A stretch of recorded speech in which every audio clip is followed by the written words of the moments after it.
시청하시기 전에 구독과 좋아요 꼭 부탁드립니다. 감사합니다. 1950년 2월 9일 미국 웨스트버지니아주 힐링시에서는 공화당 여성당원대회가 열리고 있었습니다. 이 자리에 초청된 연방 상원의원 조시프 메카시는 연설 도중 서류 한 뭉치를 꺼내들더니 정부의 가장 중요한 부처인 국무성이 공산주의자들에 의해 유린되고 있다. 나는 그 205명의 명단을 갖고 있다고 폭로했습니다. 후에 메카시즘이라고 불리게 된 사상회의의 빨갱이 사냥을 위한 집단 히스테리가 발동되는 순간이었습니다. 그리고 메카시의 주장은 미국 사회에 엄청난 파장을 일으켰습니다. 사건이 크게 여론에 부각되자 상원에서는 조사위원회를 구성하였고 메카시가 폭로를 계속할 때마다 그 숫자도 늘어났습니다. 메카시가 이끄는 비미활동위원회 청문회장에는 공산주의자로 의심을 받은 각계 인사가 줄줄이 소환되었습니다.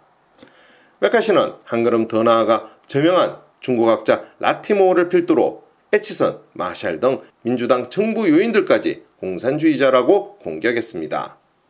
비단 메카시뿐만은 아니었습니다. 조선의 공화당 의원이었던 리처드 닉슨도 이에 가세했습니다. 정부와 의회, 학계, 문화계, 노동계, 헐리우드 배우들에 이르기까지 미국 전역에서 공산주의자 색출소동이 벌어졌습니다. 평범한 시민도 적지 않았습니다.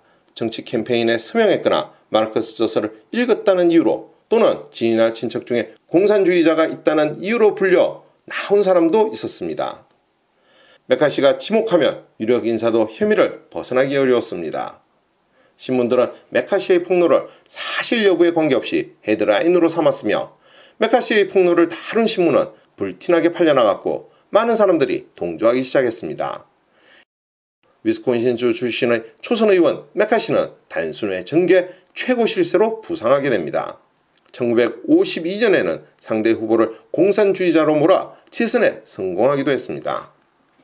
FBI는 이 기회를 틈타 헐리우드 배우까지 광범위한 빨갱이 색출에 나섰습니다. 조금이라도 사회에 비판적인 성향을 보이면 소련 스파이로 몰아붙여 사회적으로 매장했습니다. 의심을 피하려고 고발에 앞장서거나 반공을 외치는 사례도 적지 않았습니다. 전설적인 희극 배우 찰리 채플린은 공산주의자로 몰려 결국 미국을 떠났습니다.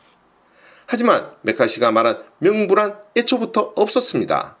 석 달 후에 그의 발언이 근거 없으므로 결론 나긴 했지만 적색 사냥 선풍은 이미 손댈 수 없는 기세로 확산된 뒤였습니다. 미국 국민이 이성과 상식을 잃고 메카시의 선동에 휘둘린 까닭은 당시 공산주의 두려움이 최고조에 이르렀기 때문입니다. 1947년 외교관 조지 캐넌이 향후 미국 외교 정책으로 공산주의 확산 견제를 제시한 이후 미국은 트루만 독트린과 마샬 플랜 등을 통한 유럽 동맹을 가속화했으며 1949년 북대서양 조약기구를 발족시켰습니다. 소련 또한 1948년 2월 체코 침공, 6월 베를린 봉쇄로 맞섰습니다. 1949년 9월 소련은 최초의 원자폭탄 실험에 성공하였고 10월에는 중국이 공산화됩니다. 1950년 1월에는 원자폭탄 설계도를 소련에 넘겨 체포된 미국 물리학자 클라우스 폭스가 혐의를 시인한 데 이어 고위공무원 출신 엘즈 히스가 소련 간첩 혐의로 5년형을 선고받았습니다. 그리고 얼마 후에는 한국 전쟁까지 터졌습니다. 하지만 공화당이 그토록 갈구했던 정권을 1952년 대통령 선거에서 승리해 집권하게 되면서 점차 분위기도 반전되기 시작했습니다. 공화당과 민주당 모두 메카시즘의 피로감을 느끼고 있었고 집권에 승리한 공화당의 입장에서는 메카시즘의 필요성이 급격하게 떨어졌기 때문입니다. 이런 가운데 1954년 3월 9일 CBS의 시사 프로그램 See It Now에서 앵커 에드워드 머로우가 메카시의 주장들을 개별적으로 추적해 대부분 근거가 없는 주장임을 폭로하게 됩니다. 한 예로 머로우는 아버지와 누이가 공산주의자로 추정된다는 혐의만으로 전역당한 공군 중위 라둘로 비치의 뉴스를 전하고 그 부당성을 역설했습니다. 이는 사실만 전한다는 프로그램의 종전 방침에서 선회한 것이면서 메카시즘이라는 괴물에 대한 정면 승부였습니다. 결국 이 사건은 메카시가 몰락하는 결정적인 계기가 되었습니다. 참고로 방송 이후 하루 동안 CBS에 접수된 12,000여 건의 전보와 전화 중 머로우를 지지하는 비율이 15대 1로 높았다고 합니다. 한편 메카시는 육군 내 친공 세력과 간첩들이 특세하고 있다며 육군을 공격하였습니다. 해당 청문회에서 육군 장군들에게 모욕적인 발언을 서슴지 않고 하자 당시 대통령이자 2차 세계대전 전쟁 영웅인 아이젠하워까지 크게 분노하였습니다. 메카시가 공산주의자로 지목한 즈비크 준장의 혐의와 관련해 1954년 4월 상원 공청회가 열렸고 전 국민은 36일 동안 TV를 통해 이 공청회를 주시했습니다. 그러나 메카시는 단 한 건의 증거도 제시하지 못했고 변호사들의 눈박에 일방적으로 밀렸습니다. 무책임하고 야만적이며 정략적인 메카시의 운동에 사람들은 속았음을 깨달았고 마녀사냥 열기는 급속히 식었습니다.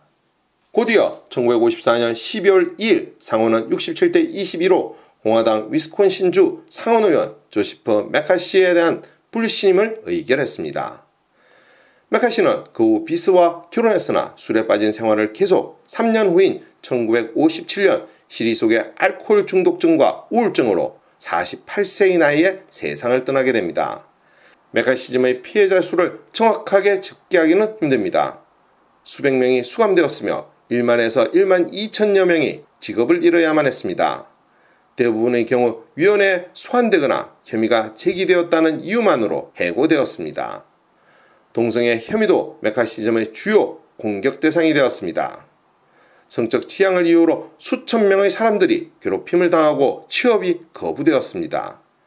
피해자 중 대표적인 유명인으로는 영화인 찰리 채플린, 극작가 아스 밀러, 레너드 번스타인, 시인 및 극작가인 베르톨트 브레이트 등을 들 수 있을 것입니다. 오늘의 이야기는 여기까지입니다. 더 좋은 이야기로 찾아뵐 수 있도록 구독과 좋아요 꼭 부탁드립니다. 알림 설정도 잊지 마시고요. 감사합니다.